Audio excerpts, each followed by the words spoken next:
Hello po sa inyong lahat. Welcome dito sa ating channel. Dito sa channel na kung saan ay napakarami mong matututunan na halo-halong mga kaalaman na isinishare ko sa aking mga vlogs. Kung bago ka pa lang sa ating channel ay welcome sa'yo at magpapakilala muna ako. Ako nga pala si Dixie, sa akong public school teacher, computer technician, printer technician at entrepreneur. Ang business ko ngayon ay digital printing, kaya napakarami ko ring tutorial about sa digital printing. Pero ang topic natin ngayon ay tungkol naman sa pagbablog. Kasi marami akong mga friends and mga viewers na alam kong gusto rin nila mag-vlog. At yung iba nga ay nagko-comment din dun sa mga upload ko patungkol sa YouTube.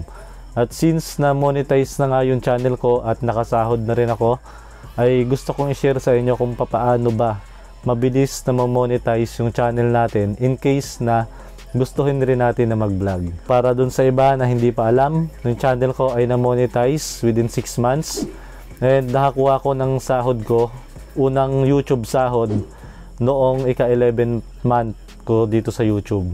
No, kaya kung tutuusin, isa na ako dun sa pinakamaswerte na mabilis na monetize at nakakuha ng sweldo sa YouTube. Kaya yun naman yung gusto kong ibahagi ngayon sa inyo, kung ano ba yung mga ginawa ko nung mga nakaraang panahon na yon, kung bakit ko na-achieve yung achievement ko na yon. Okay? So una, para ma-monetize na mabilis yung channel natin ay dapat meron tayong branding. No, kung mapapansin nyo ay mas pinili kong magpakita sa camera kaysa hindi. Yung mga sikat na YouTuber ay nakikita natin yung itsura nila sa camera, 'di ba? Although may option naman tayo na hindi tayo magpakita sa camera, especially kung may talent ka sa animation at sa editing, no, pwedeng ganon.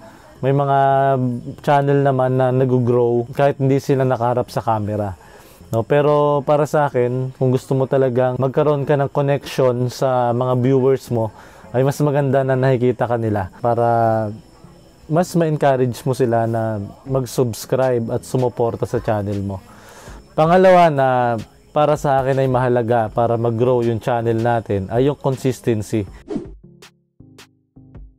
Nung bago pa lang ako sa YouTube ay nag-upload ako ng 3 to 4 times a week, no? Lalo nung baguhan pa lang ako, para dun ko mapakita sa mga viewers ko na tuloy-tuloy ako nag-upload dun sa interest na gusto nila.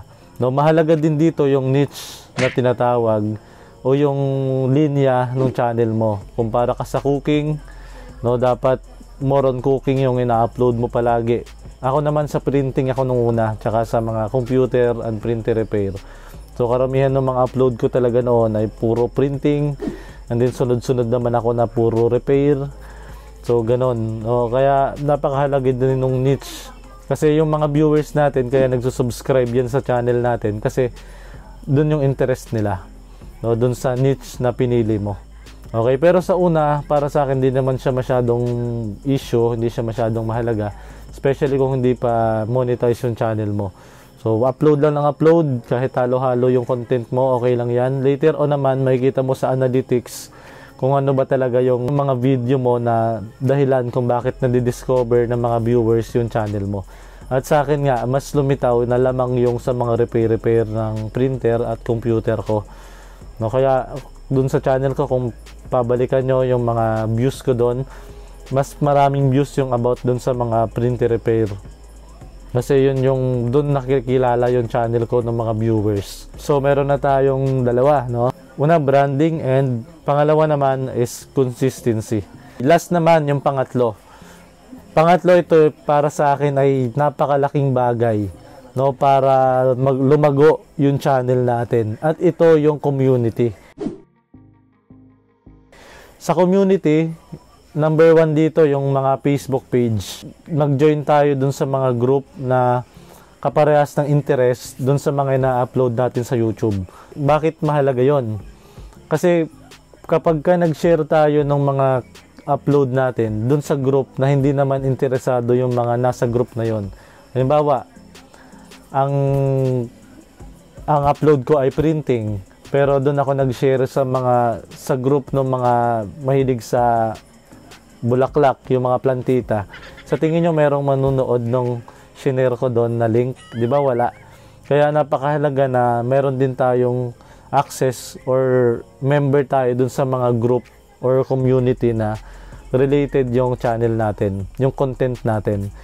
No, kaya ako siguro halos lahat ng printing group dito sa Facebook sa Pilipinas ay nasalihan ko at doon ako nag-share palagi nung mga content ko every time na meron akong bagong upload. Aside from that, na ako ay nag-join doon sa group ng iba, ay gumawa din ako ng sarili kong group, no, na ngayon ay meron ng 2,600 members.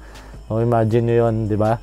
Kung every time na mag-share ka lang doon, hindi mo na kailangan ng approval, meron ka agad 2,600 na makakapanood ng video mo or makakakita ng shinare mo man lang na link. O, di ba?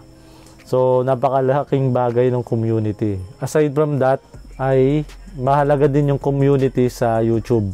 No, meron tayong community tab kung hindi nyo pa na-explore yung YouTube studio natin o yung channel natin.